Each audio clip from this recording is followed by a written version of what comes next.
Well, let's turn to Tobias Ellwood, who's, in a sense, uniquely positioned to comment on this, because Mr Ellwood served as a Conservative MP. He was Defence Minister, and he chaired the Defence Select Committee.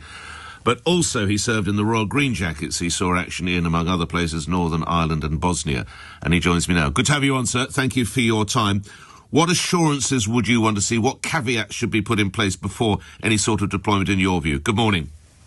Well, good morning. These are important questions that you ask, but I think we're a long, long way from any of that actually happening, given the differences that still exist between Ukraine and America in what any peace deal may look like. But yes, this is what Britain does. When it comes to European security, we are that nation that steps forward and leads, even if other nations hesitate.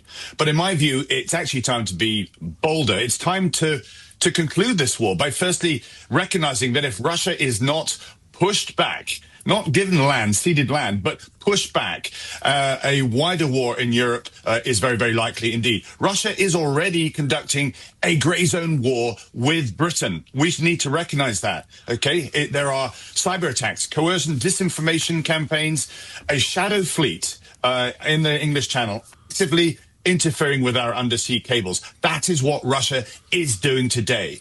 We've been too risk-averse in standing up to Russia. Firstly, I think spooked by Putin's nuclear rhetoric, and then secondly by Trump, by the American president, who's actually not interested in helping Ukraine or indeed Europe. That's now very clear.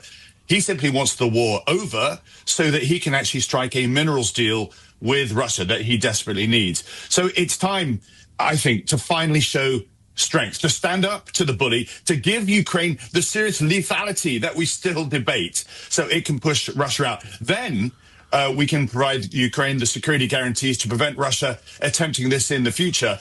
Anything less, and Europe could be at war again in about 5 years.